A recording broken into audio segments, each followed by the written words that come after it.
Hi, I'm Patrick Lugo, also known as Plugo. I'm the creator of A Tiger's Tale, the Kung Fu graphic novel currently on Kickstarter. You can find it at kickstart.atigerstale.com. And don't forget to look for the Comics Fu Show on YouTube at the Comics Fu Show. You're watching and listening to Two Geeks Talking. Good morning, afternoon, evening, everyone. Two Geeks Talking is an entertainment industry interview show where we interview the creative people from the comic, film, TV, movie, and video game industries. And of course, I'm your host, Kurt Sasso. We are joined today by a returning guest. He was on the show last year with a wonderful comic called A Tiger's Tale. It's been a year since he's been on the show. A lot of things have happened since then. We're joined by the ever-talented Patrick Lugo, Plugo, as he's known online.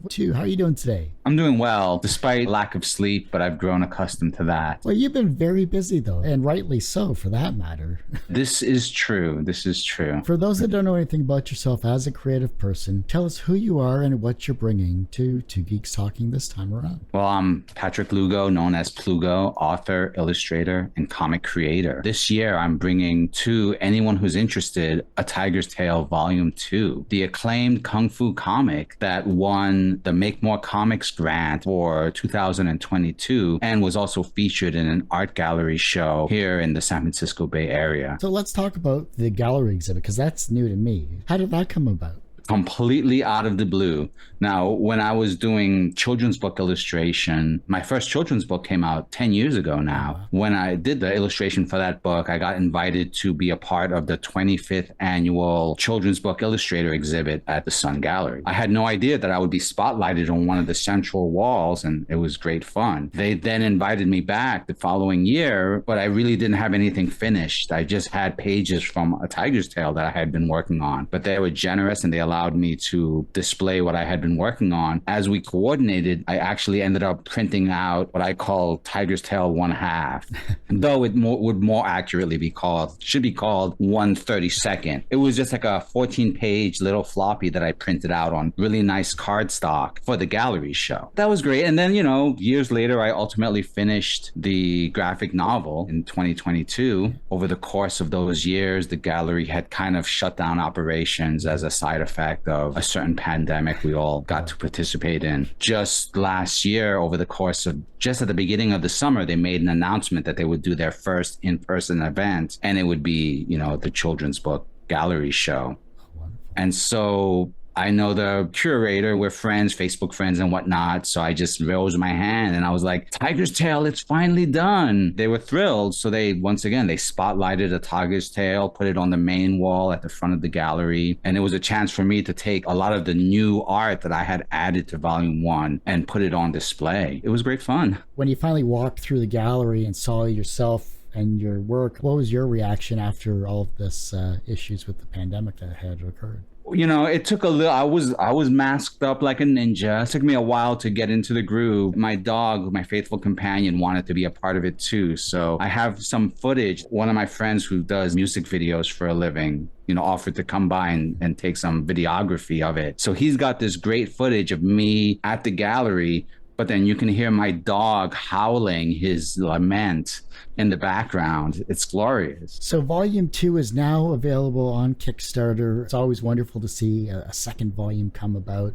from an amazing story as well, too. What's happening this time around with A Tiger's Tale? This Volume 2 is going to be huge. Now, I don't know if you remember, but when I originally completed A Tiger's Tale, it was a single black and white graphic novel. But when I brought it to Kickstarter last year, I decided to break it down and focus on just a specific part of the story and color that. So now I have this other part, which is the much larger, I consider it The Empire Strikes Back and The Return of the Jedi in one piece. Because for about 5 minutes, I had thought about doing it as 3 volumes. I was really ambitious. I was thinking I'd have them all done in 1 year. I didn't expect a gallery show to get in the mix. So now Volume 2, rather than split that into 2 parts, because I didn't want that Han Solo frozen in carbonite, right? I wanted just one epic story, and it's huge. Whereas the first volume was about 69 pages, this is starting at 100 pages. So it's just a nice, huge story, and it goes from the top of the world out into unknown seas. It really builds this epic world that I then want to put into great peril. Just looking at some of the graphics below in your lower third nameplate, highlight here, you have your beautiful watercolor style. The black and white imagery that I got to see as well too on your Kickstarter page was amazing and incredible as always here. But that's what I've always loved about your work, just your blending of cultural styles, whatever the scene calls for, and it just adds some real depth to your work. Thank you. Yes, I think that's why the gallery curators really respond to it. It's not like the Comics Art Museum that focuses on comics art. This is a gallery that wanted to look at the art and wanted it to stand on its own merits. Part of my technique is to just devote everything. I create my artwork one panel at a time. Experienced comic creators will cringe at that thought. I really treat each panel like an illustration. Thanks to the power of digital, I combine them and build my pages digitally so that they can maximize the story impact. So how's the campaign been so far for you, being a veteran of the crowdfunding circuit that you are? A veteran of one campaign. Exactly. This campaign is very much about making sure it's not about beginner's luck. It's about making sure that the people who I'm bringing volume 2 to, presenting it to, they want to read the stories. I invested some time and resources into having an animated book trailer created for the campaign so that it's not just about, hey, I did this thing, come support me. I want this to be something that people can just look at and say, ooh, that story is cool.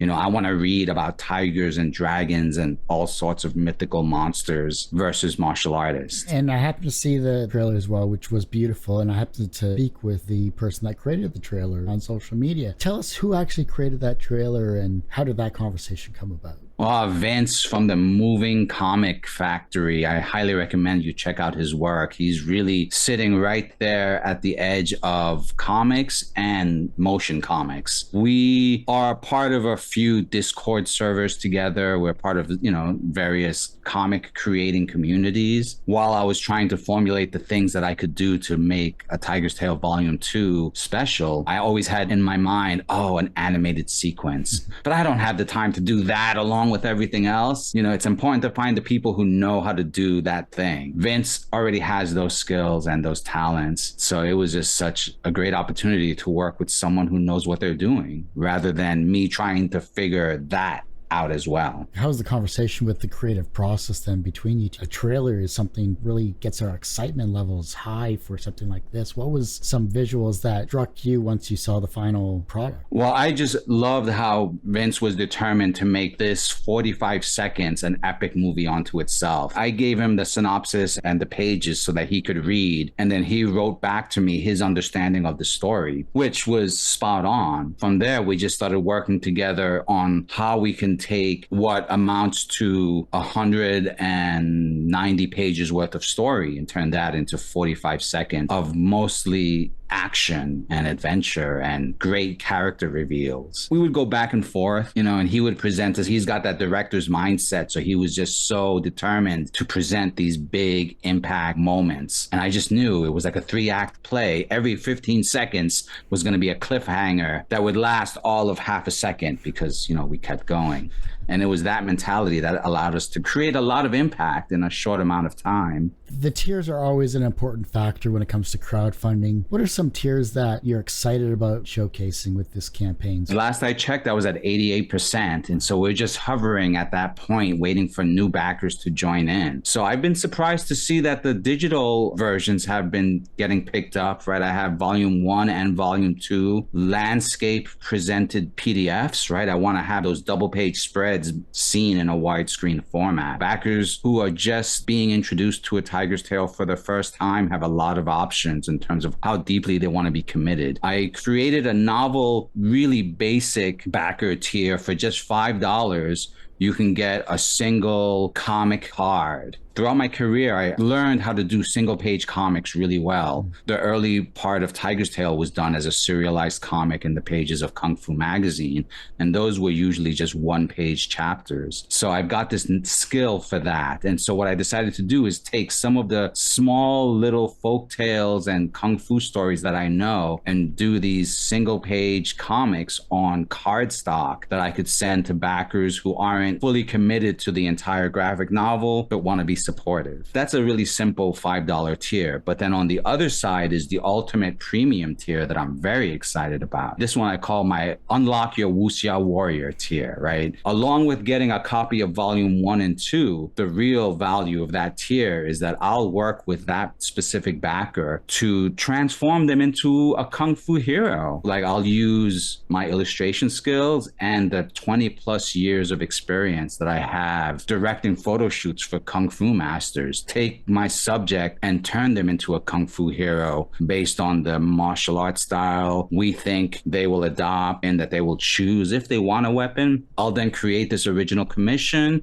I'll provide gallery prints of those commissions so that those can be mailed to you with the comics. And you'll also get the digital files so that if you want to have it on a t-shirt like this one, we can make that happen. If you want it on a shower curtain, life size, we can make that happen too. It's about this amazing customized piece of art, but it's also about really building that connection with those individual artists, backers. I mean, some of them are extremely creative. You know, last year we had 6 Wuxia Warriors. I have great reverence for all of them. I've opened up the slot for 8 this year. Wow. So far, 2 of them have been taken up. One of them by a returning supporter who loved his work so much that he wants a fresh, updated piece. So, I mean, that must mean something. Also, one of the reasons why this tier is so special to me is that one of the other backers was so inspired by the whole process of figuring out what would be his ideal martial art style that he's taken up the martial art practice and he's been doing it every day since. As you know, that's a feat unto itself. And so, I mean, what a testament to the power of art caused one backer to go from, I want to look like that, to I want to become that. What style it was that he or she decided to choose? He has devoted himself specifically to the Shaolin Yi Chin Chang, which you can see it right there. This little sequence right here that you've put, that's a specific martial arts method that he decided to devote himself to. It's one of the first foundational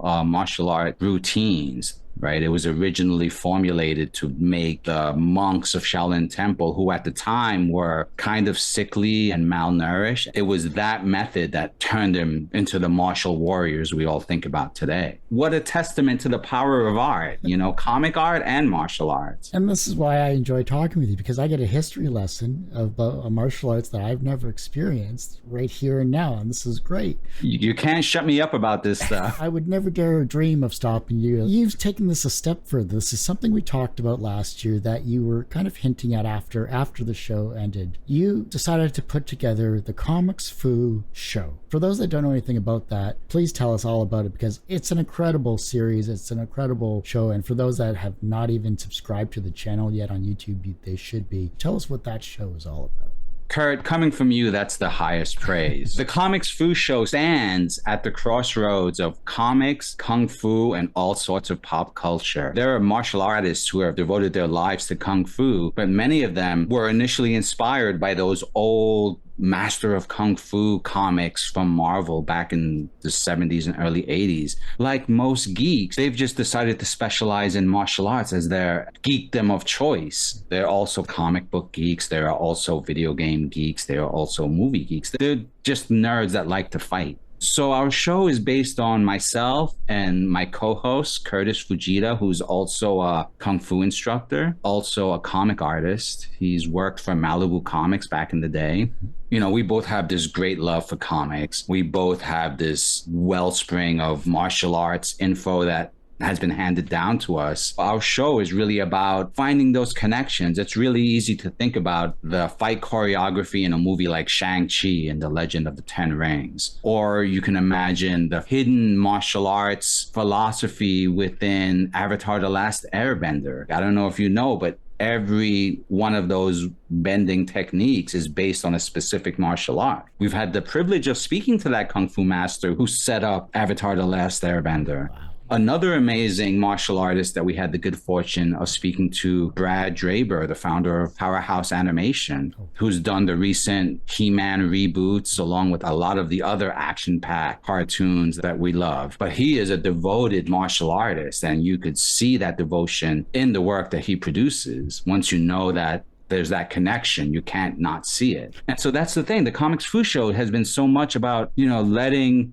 martial artists geek out on the things that they may not normally have a chance to talk to, letting other creatives, comic book artists, animators, talk about the martial arts that have been such a significant part of their life, but they never have a chance to talk about. So they get to talk about those things with us, and we're equally able to talk about the martial arts or about the cartoons or the comics. I do it because it's so much fun for me. Evidently, it's fun for a lot of other people as well. And I happened to pop in a couple of days ago as of this recording and ask a basic question. Top 3 martial arts films for someone that isn't in martial arts, and boom, answered right away. I didn't expect it that quickly. It was incredible to see. It gave me some ideas to look back at some old films that I hadn't seen in a while as well too. So I really appreciated you guys taking the time to answer that question. Oh yeah, exactly. And then we took a tangent and got all deep and philosophical, exploring the ancient history of that yin yang symbol we all associate with martial arts. You know, this crazy blend of the pop culture novelties, what's happening in the moment, what's the fun action cartoon, or what's the cool John Wick style fight scene that we've just watched. We can balance that out with some deep conversations about some of these ancient practices and how they have survived for thousands of years and why they're still valued. It's also educational, it's also entertaining, and providing something that I think a lot of people think they know about, but when you really dive into the topics themselves, the geek culture or the artistic side of the comic or the art or the animation, but when you dive into the martial arts side of things as well, there are so many martial arts that have probably blended into more modern styles these days, but if you look at the roots of and the history of them, you can really appreciate it even more. Oh yeah, I mean, one of the key tenets of martial arts and kung fu in particular is the reverence for the ancestors and the acknowledgement that what we have now would not be present if it wasn't for those that came before us. And so along those same lines, these projects that I'm engaged in, the Comics Fu Show and A Tiger's Tale, it's about taking that same ancient knowledge, that ancient wisdom, consolidating it and distilling it into a way that can be absorbed by young readers and young viewers. People who may have gotten a surface glimpse of these things may not have realized that there's deeper levels to it. These applications go beyond just protecting yourself in a back alley. The thing that I like to say is that Kung Fu doesn't just mean fighting, right? Kung Fu is what you do well. And so you can have good Kung Fu in cooking. You can have good Kung Fu in brewing a good pot of tea. I mean, you can have good Kung Fu in running an interview show. I'm speaking of you, Kurt. I just try to make it through one interview at a time. That's all I do, Patrick. Well, see, but that's exactly the Kung Fu master mentality. Running a show is difficult because you're not only interviewing people, but you're also trying to get engagement from the community. How are you trying to get engagement from your community with such a wonderful show? Is trying to stump the Kung Fu master. Oh.